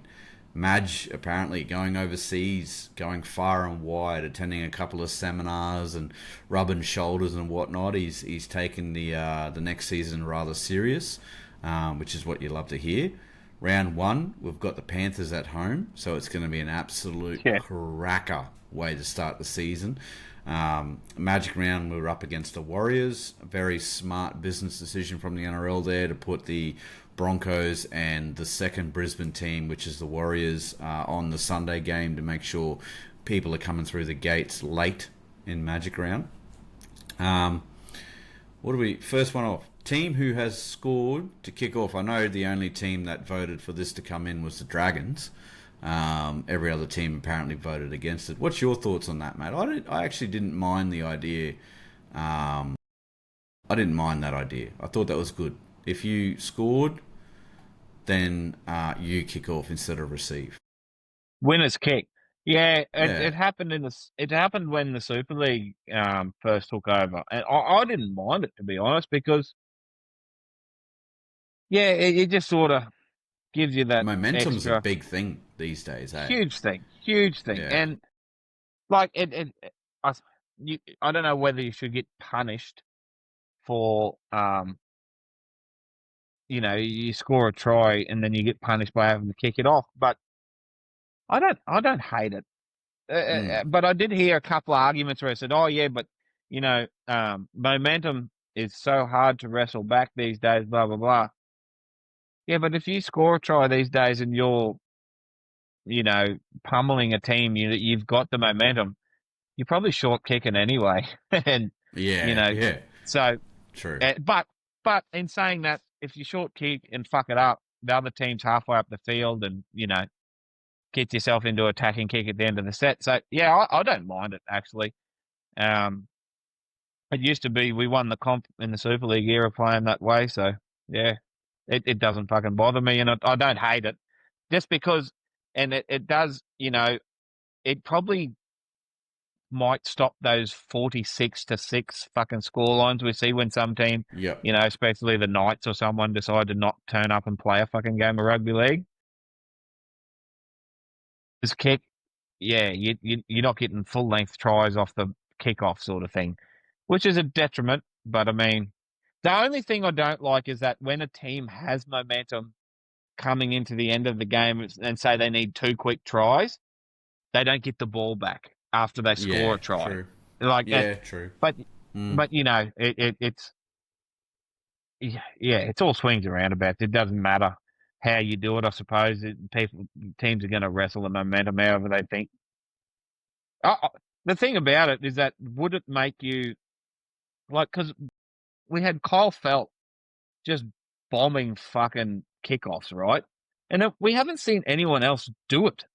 Like Mm. those big spiraling, like winner's kick. Does that Yeah, start true. taking a bit more, like making a bit more emphasis and getting those really fucked up kickoffs again? So you got to, yeah, I don't know because it just seems funny how we had someone that used to do it like nearly a specialty, and then we just haven't seen it again. So yeah, I don't know. Shows how hard that was to do too. Fuck yeah. Um, all right, we'll do a bit of overall draw chat. I know you've got a couple of good opinions on it. My big one is that we have zero overseas travel, so we don't travel to New Mm, Zealand at mm. all. I thought that was pretty big. We go 5-1 Queensland games, so we have a Storm in round three where we have to go down to Amy Park. But other than that, we're either at Suncorp or at Seabus. Um, Basically, or I think we go to KO. Or no, we have the Dolphins hosting at Suncorp and all that sort of junket. The first bye I found pretty interesting. We play a Sunday game into a bye into a Sunday game, so we get, obviously it can be better, but Yeah, that's pretty good. We get a solid week sort of thing. Then the second bye we have the Thursday game before it. So we get the yeah. maximum possible rest going into that Mm. bye, and then whatever game we have after that. It's around Origin, I believe. It's not the big bye round; it's the little bye round. Yep, yep. So that'll be really good for the players backing up. They get a whole rest, and then they're into our regular game. So, um, yeah, I still think we have a bit of a hard draw when it comes to who we have to verse, who we verse Yeah. twice. I haven't got that breakdown here, but the NRL or Fox Sports, sorry, have come out, and apparently we've got the fifth hardest draw. Mm. So it's just the quality of the competition that we are versing that makes Oh, it shit, yeah. difficult. Yeah. Um, People will whinge, play at Suncorp 14 times because of Magic Round, and then they've got the Dolphins there as well, and I mean, fuck, we didn't ask for that. We don't want the Dolphins sharing Suncorp Stadium with us. They can piss off the Yeah. KO, like that's not. And then Magic Yeah. Round. I mean, the reason we don't have a home game at Magic Round is so the other team gets the gate. It's Yeah. like, Yeah. we're doing a Someone favour can make there. some So money for a change. yeah, that's it. So, what's your thoughts on the draw, mate? I know you've got a couple of interesting stats there. Yeah. People carry on that's an easy draw. Like it's the fifth hardest per game, but we get a lot of games at home. But Hmm. what people got to remember too is that we will be losing probably 6 to 9, possibly 10 to fucking Origin every year. Mm, true. Like there's 4 or 5 rounds there where we have half a team. So you got to take that into effect. And what's money fucking talks. If you Yeah. get 40,000 walk in the door every time rain, hail, or shine, you put a game on, like it's stupid not to give them like Yeah. primetime games. And saying all that, we still get 9. I think we have the most Saturday night games of any team next year. Yeah. So, Okay. and I guarantee that's happening to boost ratings Yeah. because Yeah. Saturday night, it's a like it's not a great time for like I know for myself, I love a Thursday or Friday game because if you got shit on the weekend because we live out here and you got to travel everywhere, you're usually somewhere else to watch, like to try and get to in front of a TV to watch football. Whereas it's on a Thursday or Friday, you haven't left yet. You know, you're still at home, so that's going to Yeah. be that's one thing. Like, but that's guaranteed. Like they're putting that on so that eyes are going to be on the box at pubs and clubs and at home on a Saturday night. So yeah, I don't know. Like I everyone complains about the draw at all times about anything, so I don't really give a fuck anymore. I thought we had a shit draw this year, having to play in Melbourne and Canberra coming into the end of the season. We won the comp, so I don't know. I know. I know. You can always pick who has the easy draw, and that's the people who usually are the loudest about our draw. Yeah, exactly. And Mr. Don Ferner from the Canberra Raiders has come Yeah, out, yeah, said that we have this piss easy draw, and I can't wait for them to have a miss magic yeah, round and yeah, yeah. whatnot. I believe, and if the rumours are true, we're going to a 20-team competition. This will push out to 2038. Will be the first year that we actually have a bye at Magic Round because if we are going to miss, we're going to be the last team to cycle through Yes. having a bye over Magic Round. Fuck yes. So, Surely, and Christ. then I think I've seen the Raiders have the fourth easiest draw. So that's why there's been no noise there. But that all that means fucking nothing because last year I had the Raiders getting the spoon. Like, Yeah, like how yeah, do you yeah, fucking say that someone's got an easy draw? Because there's going to be there's all what's the old rule? There's always one or two teams that drop out of the 8 and two teams that come in. So yep. God only knows who's that going to be, So they're only going off last year's results. That's what gives you the easy or hard draw. So I think if you want to fucking win, you got to play whoever's in front of you and you got to beat them. So that's what we learnt from this season, and there's no use complaining about it, Fucking except if you get who 9 fucking Saturday games. who said it in the chat about the Sharkies? Was that you? Me, yeah, fucking Sharkies. That's 3 years in a row because they Yeah, were meant to win the minor premiership this year because of how easy their draw was at the start of the year, and the year that's right. before they were close to it too. Because they meant to have the easy draw. And they've had 2 top 4 finishes and get fucking bungled out in the finals. Yeah. And then they, on paper, again they get. I think it's the second easiest, or is it the second or first easiest fucking draw for next year? No, it's not the first easiest. Let me just have a quick squiz here. But Um, anyway, it's right down the bottom of the list of what. Sea Eagles have the easiest, followed by the Sharks, then the Roosters, then the Yeah, Raiders. So, be yeah. interesting. So that's Very interesting. based off this year's standings, but. Yeah. Yeah, that's 3 and like no one's saying anything about that. The Sharks have got that. I think they've been in like either the easiest or second easiest for the last 3 years running. And then you got the fucking Roosters who just signed DCE, like, and they're sitting there with the fucking one of the best, easiest draws. Yeah, so I don't know. Like people just hate the Broncos and they've given us shit, and we don't care anymore because we've got the trophy again. Yeah, that's it. When it comes to the NRLW, I mean, I would say we have a little bit of an easier draw than this year, Mm. mainly because we don't play the Roosters until round 7. So we Mm-hmm. should be well and truly hitting our straps before we do the old grand final remake there. But I mean, other than that, you can't really say much about the NRLW because you just play everyone once at the moment. So Yeah, exactly. um, it's fairly even, and even amount. Do we play Magic Round? Everyone's playing it. I don't know where Magic Round for the NRLW is actually. Is it Newcastle I, again? Or no, they've moved it, I believe. oh, okay. Um, Let me just. Yeah, I believe they moved it to Wagga Wagga. Oh, There you right. go. There you go. Round 5 is apparently out there. Geohex Park, Wagga Wagga. And we've There got the you go. Bulldogs.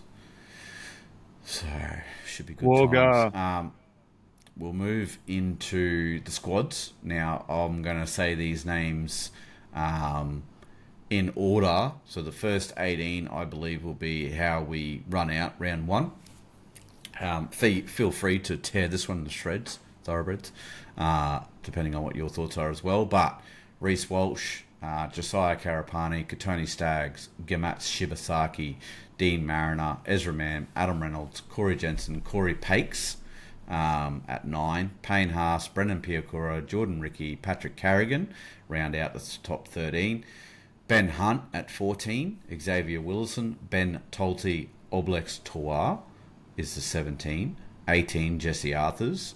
Then in 19, Ben Takora, Billy Walters, Blake Moser, Kobe Black, Deloise Hoyter, Grant Anderson, Jack Wasowski, Jaden Hunt, Josh Rogers, Tom Duffy. That is 28 players out of a possible 30. We've got 2 spots available. I know we've got a couple of train and trials coming on board, a couple of development players. They might be able to pick that up. But 13 players can currently negotiate for contracts. They are all, I've got them marked in red there, 2026. So, and in those players we have Adam Reynolds, Corey Pakes, Payne Haas, Ben Hunt, Blex Toa, he only got the 1 year deal, Jesse Arthurs, Billy Walters, Kobe Black, obviously we know where he's headed, Eloise Hoyter, Jack Has he Wasowski, retired? Jaden Hunt. Who? Deloise. Nah, he's going around one more time. Good. I did think that he was going to retire. No, he picked up another contract. Good on him. And then Josh Rogers and Tom Duffy, all with the one left remaining. We have 10 players who can negotiate from November 2026. But the players that we have locked up, Walsh, Staggs, Mam, and Carrigan. I guess you could say that's a list of players you definitely would want your team to be wrapping up. Yeah. Shibasaki is not on any list regarding contracts. Like, literally nothing. Heard a rumour that his brother is coming down for a pre-season as well, though. So, and then there was a photo of him and Mr. Lockyer at the London Broncos dressing rooms while they were over there. So, I don't know what's happening. But anyway, with your eye run over that, mate, any changes you'd make or any other players we need to be chasing or locking up? Well, looking at the 28, there's not many we need to be chasing, is there? Like, it's a fucking good 28. Gamat Shiba is one that I'd love to see a tile pop up saying he's signed to like 2030. That'd be fucking great. But yeah, that hasn't come through. But yeah, mate, that team you've got there is pretty much that's what I would like to put. The only things that could probably change is what Blake Moser's doing and how, does Ben Hunt play Kobe Hetherington's role? I don't know. He's fucking nearly 40. Yeah, I don't know. And that's the only thing I think. Like, Blake needs to get in there somewhere if we think he's going to be as good as what he's been touted to be. But how the fuck do you leave Corey Pakes out? He's he's a grand final winning 9 and was great in the game. Hunty's 100-year-old. So's fucking Adam Reynolds. So yeah, I don't know. And and like, it might be a godsend that Billy Walters isn't playing until the middle of the year, because where the fuck would you put him if he was fit? Like, it's I think there's going to be some more shake-ups. And when you look at that Kobe Black 2027, you go, okay, how many can we keep? We can't keep them all. If Payne stays, Paddy stays, Reese stays, Katoni stays, like you can't keep them all. And if you want Blake Moser, if you want, um, these sort of players, then there's got to be room to be made. And there is going to be room to be made when these old halves decide to go. But I mean, yeah, Yeah. how do you get them in to keep them around? So it's going to be fucking interesting as it was at the start of this year with Shibba and Jack Goz. Like Jack Goz isn't in that team, but he was only not in the team because he was fucking hurt. So Yeah. there's there's another one that could have the 15 jersey sewn up that we don't know about. So Yep. anyway, 100%. we Um, yeah, this chat about Renault and Hunt going another round in 27. no way. I don't know. I don't think it should happen. Even if they think they can do it, I don't think we should do it. And thank you for your service and all that sort of stuff, but I think it is pretty ludicrous that has come out. So, Hey, yeah, what are your thoughts? You agree there, mate? 100% agree. Renault Renault made it through most of the year, but didn't quite make it through all of it. He Yeah. was a lot more solid, and like he's probably huh, he's probably more suited to maybe go around one more year, like in 27. But if you got to look at what's best for the club, don't you? As a Yeah. as Yeah. a roster manager,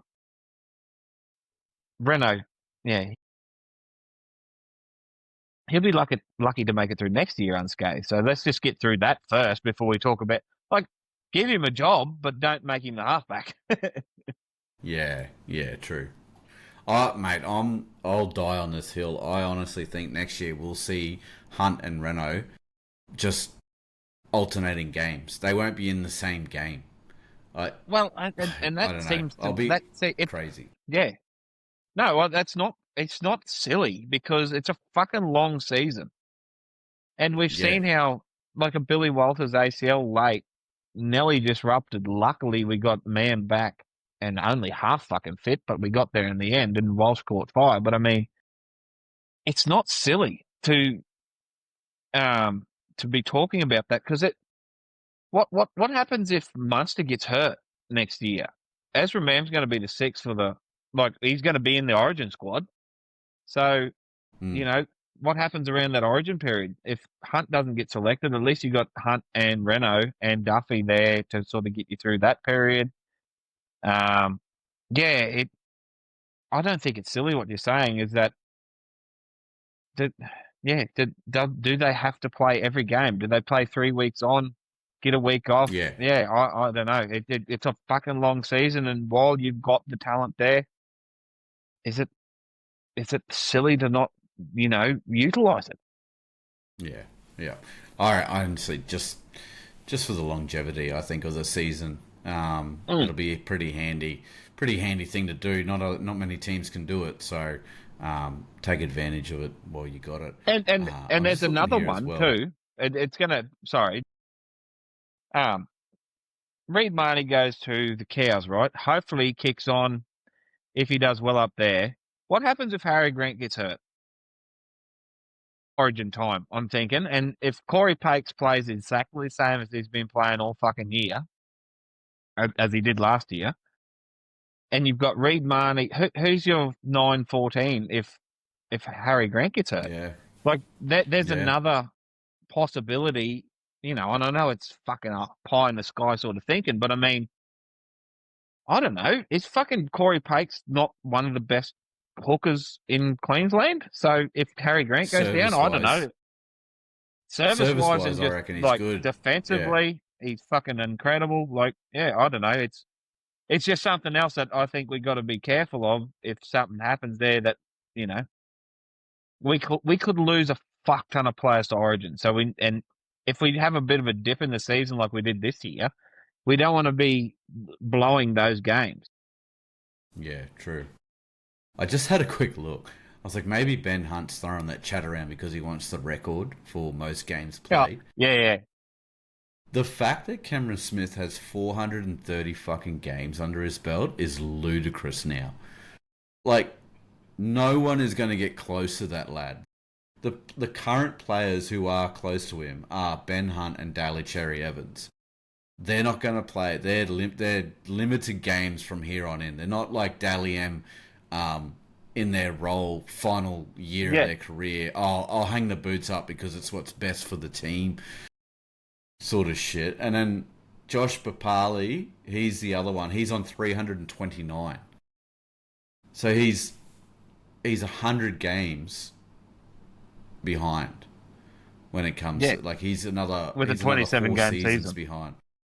Yeah. Far out. That's And and then and you like go you all the way said, back down to Dan Gagai, 314.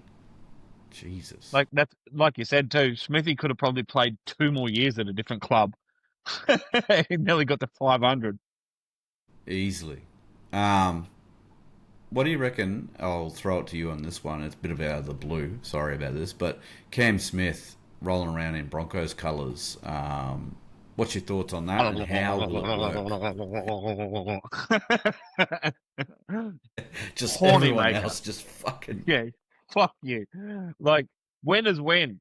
Winners fucking win. The Gold Coast have been sniffing around him for 18 months, fucking 2 years. I think if it is true that he's coming, fucking why the hell not? Would you like every club? Surely every club fucking football manager has at some stage offered Cam Smith a role at their club. If Oh, you haven't, if you haven't, you're fucking lose your job. The fact that he's living on the Gold Coast now, he can see what's happening if we can, put something together with Payne and Reese and Paddy and all these players that we've sort of got.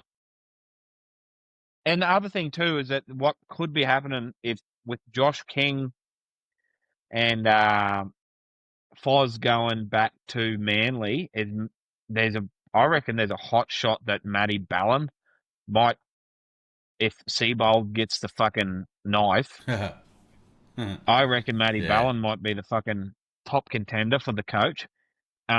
And put all those boys back together. So I think that anyway, that's a fucking very tinfoil hat sort of thing. But um, he's an old Sea Eagle, and they seem to be getting an old boys club together back down there. And if you're not thinking about sacking Seabold, fuck, look what he done to our yeah, club. It's taken us that long to come back. But um, yeah. So, but if mate, you got to have Cam Smith. If Cam Smith says yes, like surely the bloke that sent him that email on fucking LinkedIn or whatever.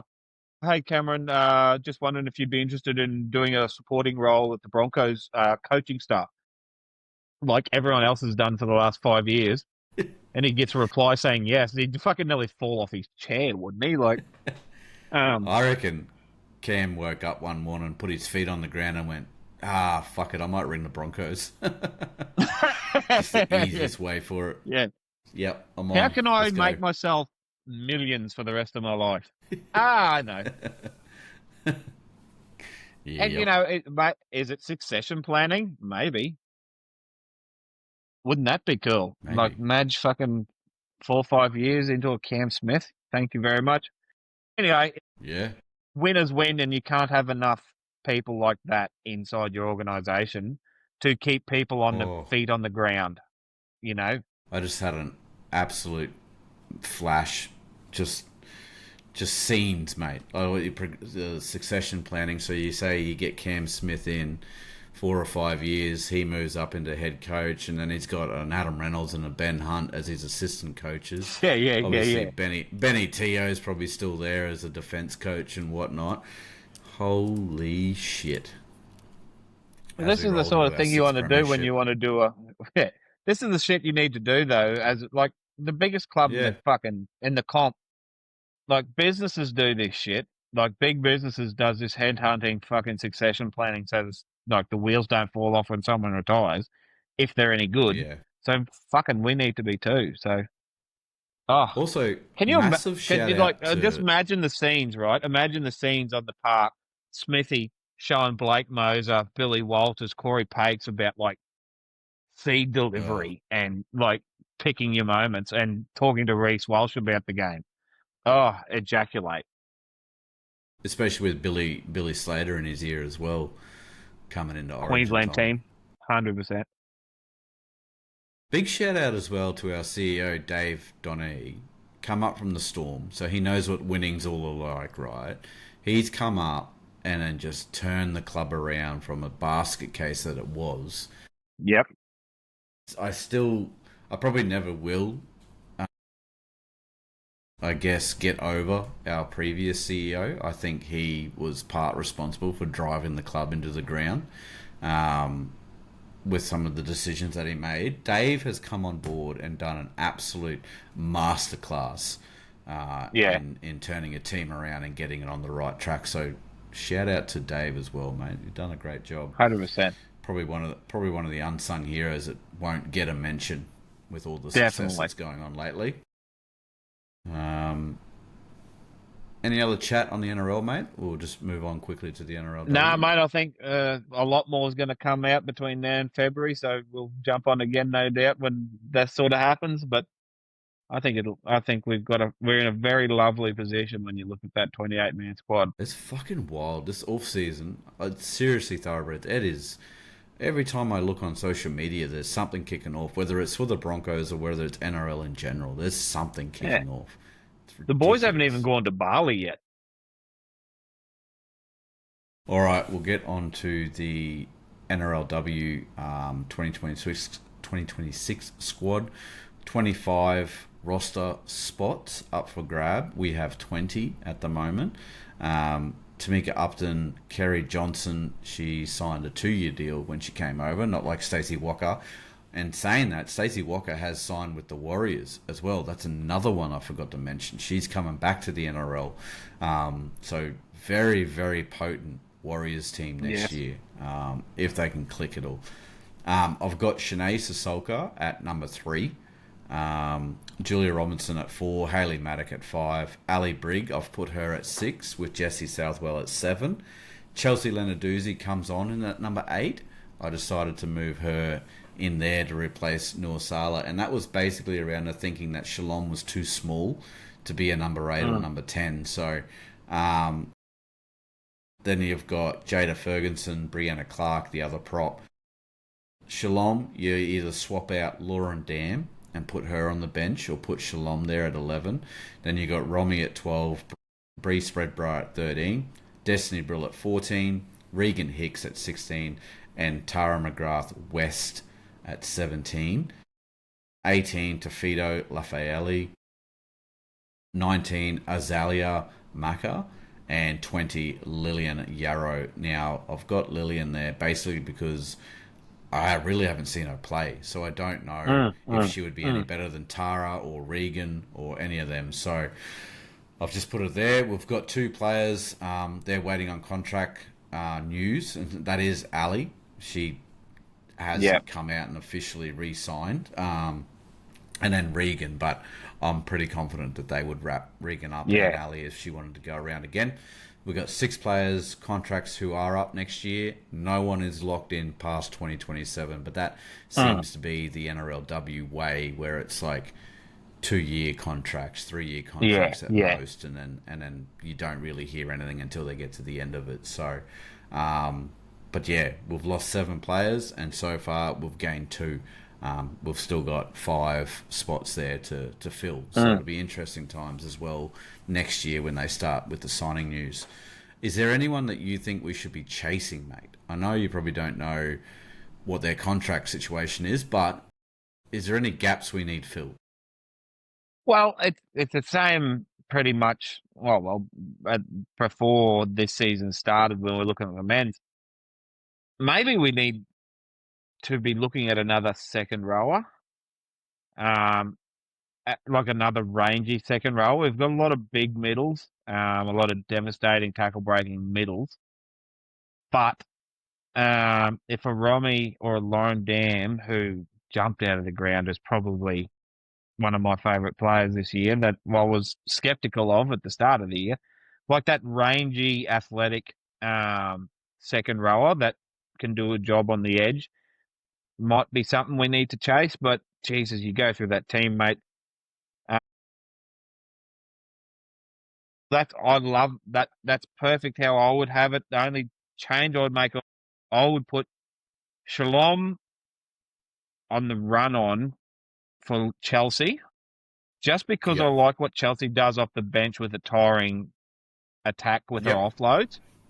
And Yep. that way, and then you could rotate Shalom through 13, bit like what we do with Paddy Carrigan when Bree needs a break or whatever. So, but I think that's going to be our 17. Um, I like the Ali and Southwell 6-7, mainly because, and this is going to be no secret to anyone that has listened to this potty before, we are all massive Bree Spreadborough fans. I think she Yeah. deserves to be the 13. Um, I would have if I would rather have Ali play 6 in an attacking role and have Bree playing 13. I would rather that than have Bree waiting on the bench again for an opportunity. Yeah. I reckon a full year of first grade, and she will be. I'll be very surprised if she plays a full year of first grade and doesn't play for Queensland and Australia. That's how confident I Yeah. am of how good she is. And we've all said Yeah. this on this panel about how much we think she's a player of the future. So I really like that team you put up, mate, and I reckon that's how we're going to run out, especially that 17. There might be one or two, like, just swap arounds, but the fact that you can lose Melee and bring in a Shanae Sasalka too, that's pretty elite. Yeah. So, Yeah. really happy for the girls. It'll be interesting times next year for sure, as we look to go back to back NRL and NRLW titles. Be very interesting and very arrogant. Make sure you keep Oh, being arrogant, thoroughbreds. They've already labelled us arrogant. You might as well not tell them. Prove that they're fuck liars, yeah. sort of thing. Just lean right into it. That's what used to happen. Anyway, yeah, we haven't got a Gronk video because apparently he's in full cricket mode, so can't Yeah. really pry him out of that. And when the Gronk gets in the cricket mode, Thoroughbreds, let me tell you, he gets into cricket mode. It is We unrelenting. might have to, if we can con him into coming onto one of these, we might have to let him lead an actual cricket ashes chat as a stable Yeah, chat, just to let the yeah, thoroughbreds in on yeah, on how deep this boy goes into his like him and his young fella, my nephew. They watch like fucking India play West Indies and shit. Like they'd be watching that wow. cricket now. When like that's how Oh, big into the game they get. So yeah, be ready for that, love it. thoroughbreds. I reckon that'd be a good little cameo for the middle of the year and middle of the off season. I Yeah, mean, bloody oath. All right, that's all from us. We'll wrap this one up. We've taken up enough of your time. We might get around to doing another one before Chrissy, maybe not. Well, depending on what news obviously breaks and whatnot from there. So, but if you are listening to us, thank you. You found us. Make sure you like, subscribe, share us around, tell your mates and all that sort of stuff. Head over to our socials. We're now on X as well. Won't be putting too much on X. It's mainly just like commentary, just whatever, so we can use it. Maybe next year we might utilize it during the game, and we'll do like a running commentary of just replying to ourselves and whatnot, of our opinion. But we're on Facebook, Instagram, TikTok. A like on our post costs you guys nothing, so please just hit that button whenever you can. Comment gives us motivation and it creates engagement in the community, which is what we're trying to really promote. Sharing our content introduces the page to others, so please get around that one. Bet responsibly, bet for fun and not for the rent. Be a contributor to society. Stay out of one another unless it's consensual. And we will gallop off into this off season and see what else it brings us. Thanks a lot, guys. Catch us around. thanks for tuning in, thoroughbreds. It's been fun.